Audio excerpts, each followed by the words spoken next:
Olá amigas, voltamos então com contestação, avançando então dentro dos conceitos que nós estamos analisando. A contestação trabalhista, ela segue a mesma regra do CPC, como explicávamos anteriormente. Dentre elas, o réu tem que alegar todo o conteúdo na sua contestação, tá? Ele tem que impugnar ponto a ponto da inicial. O réu então não pode deixar passar nenhum ponto da sua contestação, sob pena de preclusão. Tá? Toda a matéria de defesa tem que estar apresentada. É o que determina o artigo 336 do CPC. Além disso, o réu tem que observar o seu ônus probatório. Então, na hora de elaborar a contestação, o réu tem que ter em mente o artigo 818 da CLT. O que prevê o artigo 818 da CLT? O 818 da CLT ele fala do ônus da prova. E conforme a nova redação da Lei 13.467, que foi a reforma de 2017, o reclamante tem que provar o fato constitutivo do seu direito.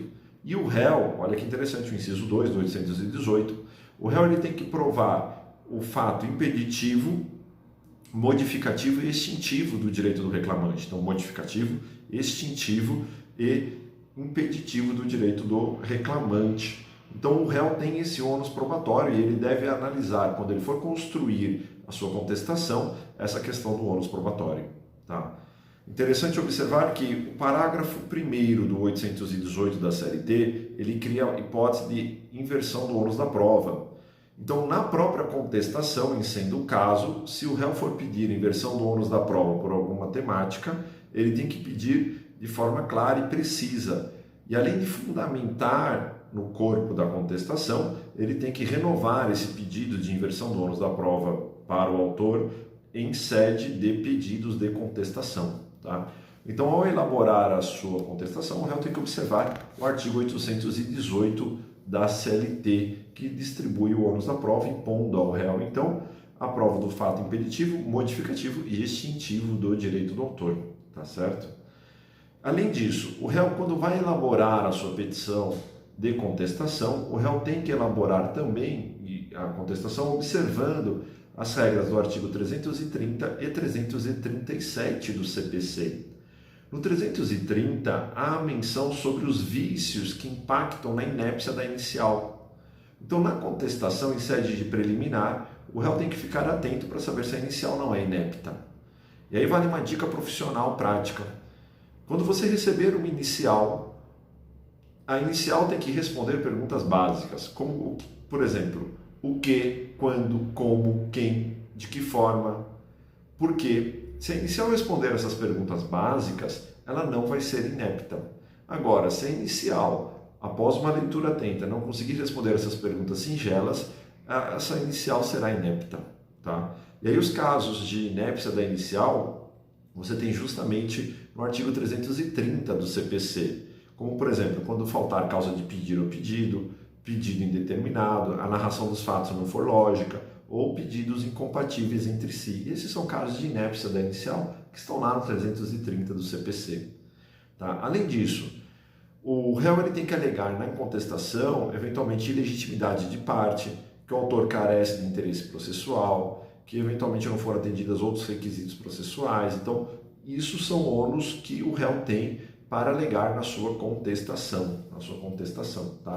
Então, é importante observarmos o artigo 330 do CPC e 337.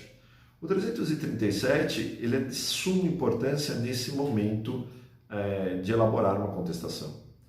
No 337, nós temos precisamente as temáticas que o réu deve abordar antes de entrar na contestação. Então, no 337, nós temos que incumbe ao réu alegar inexistência ou nulidade de citação, incompetência absoluta ou relativa, incorreção do valor da causa, inépcia da petição inicial, perempção, independência, coisa julgada, conexão, incapacidade de parte, convenção de arbitragem, ausência de legitimidade ou interesse, falta de caução, impugnar a concessão de benefício de justiça gratuita e assim por diante. São temáticas que o réu tem para alegar em sede de preliminar de contestação. Eu passei rapidamente, mas o objetivo não é focar nos 337, porque eu vou classificá-los agora, imediatamente para você, tá bom? Então, o 330 e 337, do CPC, são 2 artigos que trazem o norte de preliminares que devem ser arguidas em sede de contestação. Tá? E aí, tecnicamente, nós temos que pensar uma contestação como uma peça rebuscada no processo.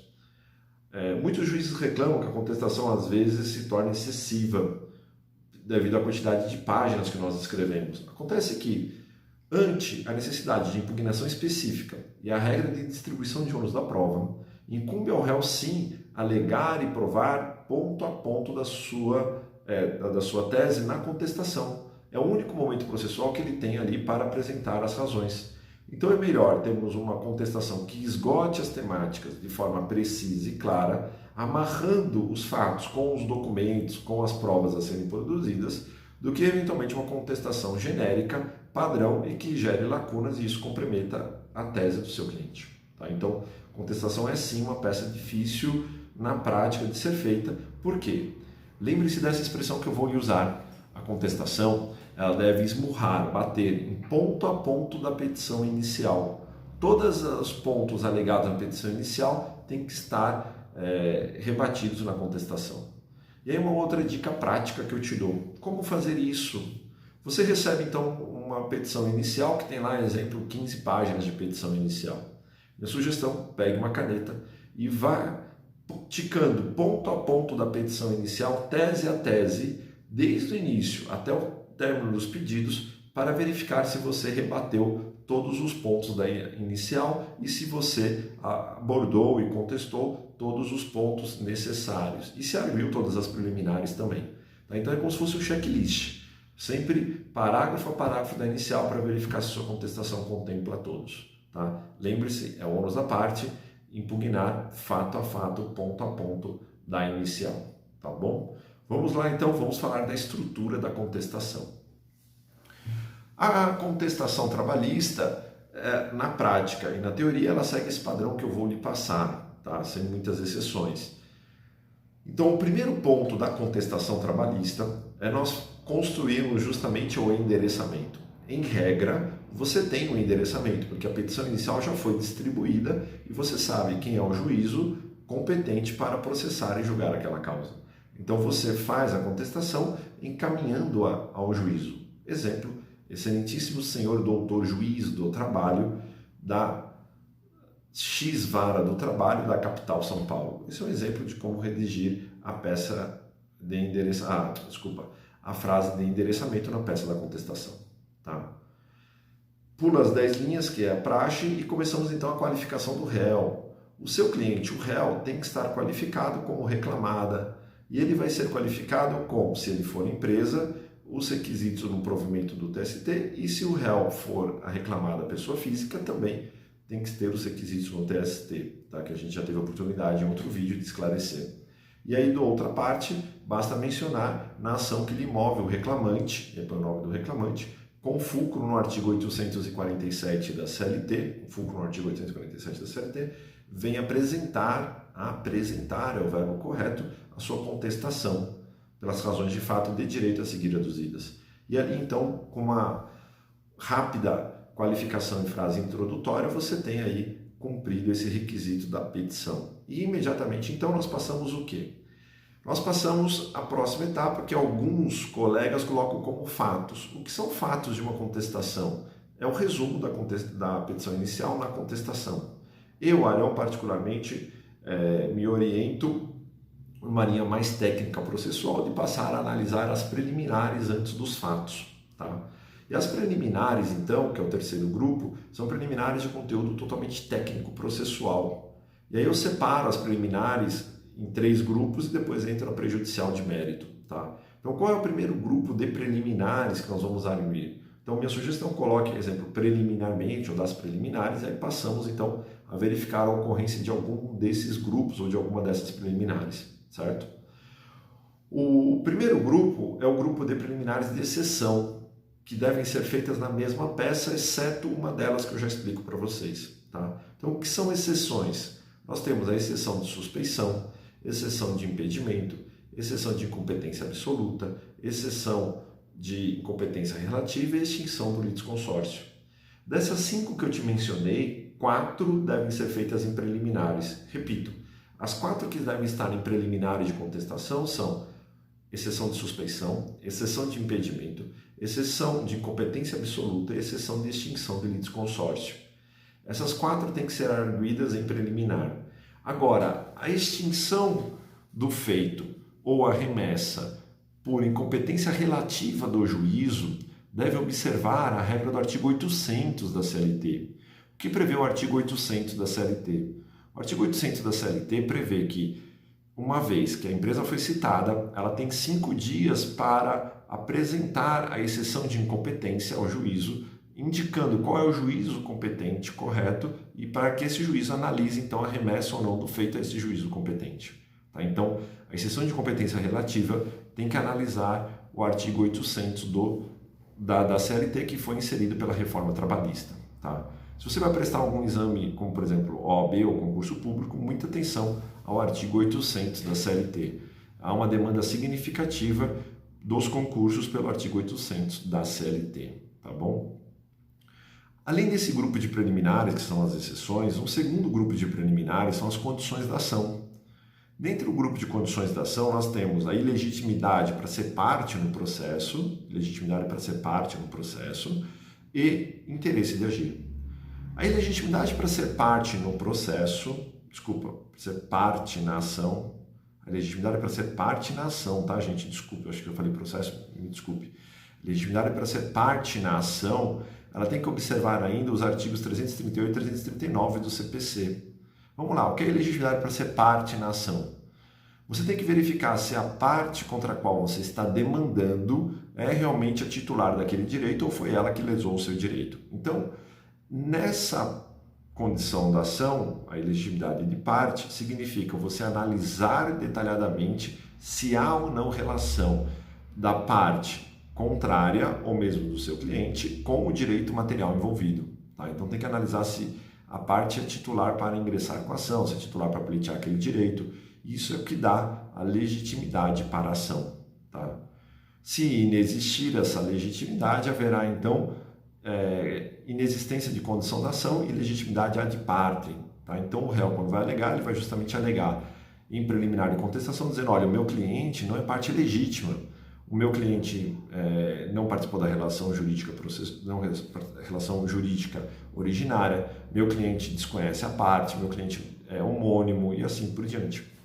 Recentemente eu tive uma contestação em que justamente a empresa para a qual eu advogo tem empresas homônimas no mercado e o reclamante moveu a ação contra a empresa a qual eu advogo, que tem um nome fácil no mercado e a minha empresa então foi demandada. Chegamos em juízo, ante essa preliminar que eu arguí, em audiência eu reafirmei para o juiz, falei, excelência, eu não sei o que estou fazendo aqui em audiência. Tem uma preliminar de condição da ação e legitimidade de parte, que nós desconhecemos o reclamante, ele nunca trabalhou para a empresa, nós desconhecemos os fatos, os objetos, não temos nada a ver com isso, somos outra empresa, outro CNPJ, não temos nada a ver com o termo de rescisão acostado nos autos.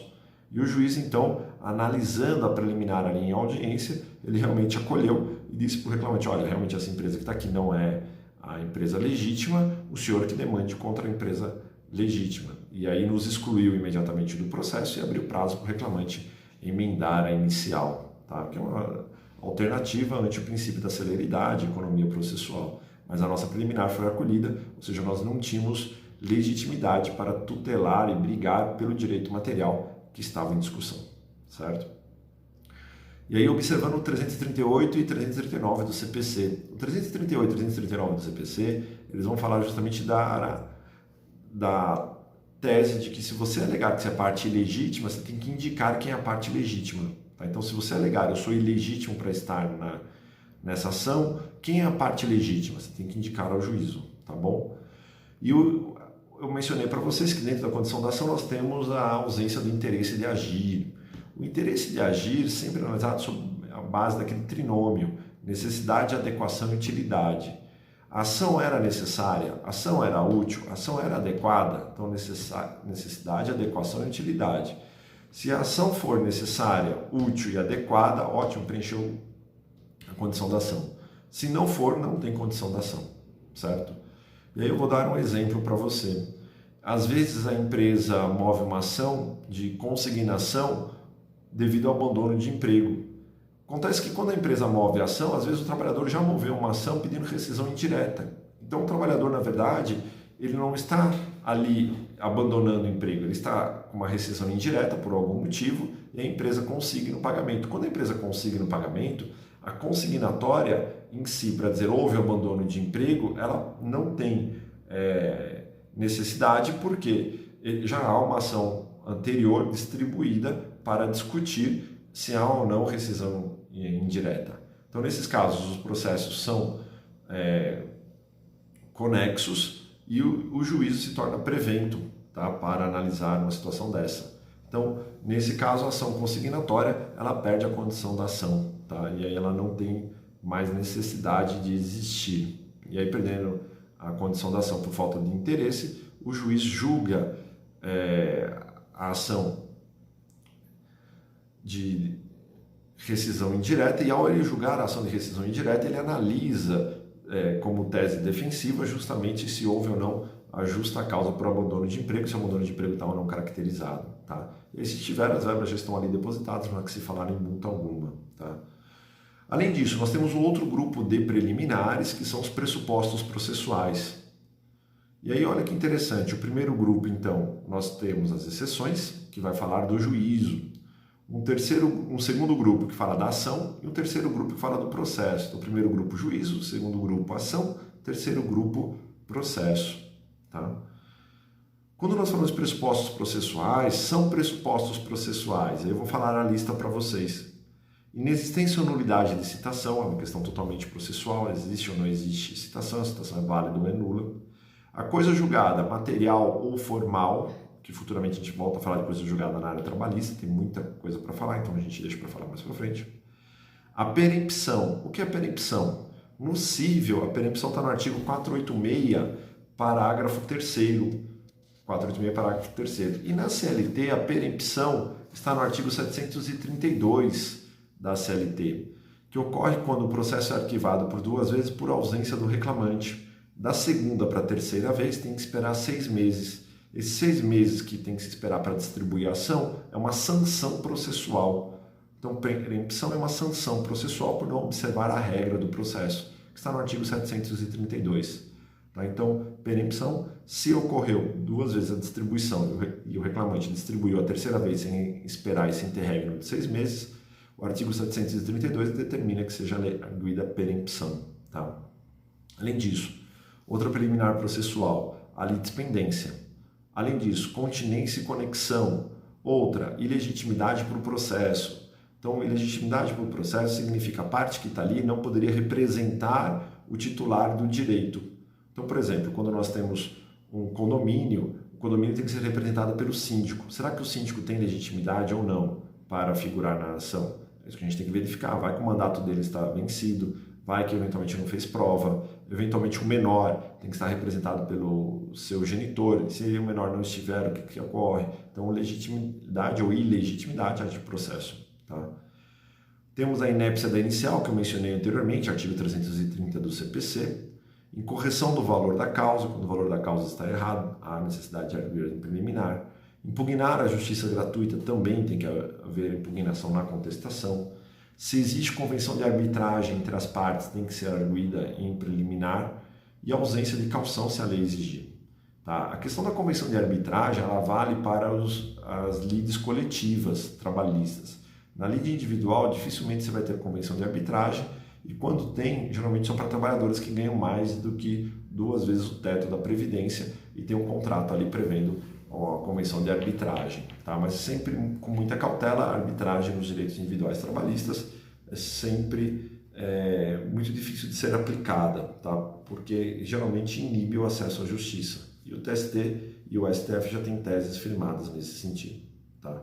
Então perceba, as preliminares estão divididas nesses 3 grupos, são preliminar de exceção, preliminar de ação, preliminar processual. Tá? Preliminar processual. Se não existirem preliminares ou se as preliminares forem arguidas, nós vamos então ao 4º ponto da nossa inicial, ou 4ª análise preliminar, como você queira, que são as prejudiciais de mérito. Quais são as duas prejudiciais de mérito? Prescrição e decadência. A prescrição é a regra do artigo 7º, inciso 29 da Constituição, 7º 29, que eu mencionei em outro vídeo para vocês só sobre prescrição, dá uma olhadinha lá. Tá? E decadência. Decadência no processo de trabalho nós não temos, exceto no processo administrativo do trabalho, que aí segue a regra do processo administrativo. Então, prescrição trabalhista, artigo 7º, inciso 29 da Constituição, a bienal e a quinquenal. Tá? Basicamente é isso, dá uma olhadinha no vídeo depois para se aprofundar em prescrição. Vamos interromper por aqui. Próximo vídeo a gente prossegue então falando de mérito na contestação.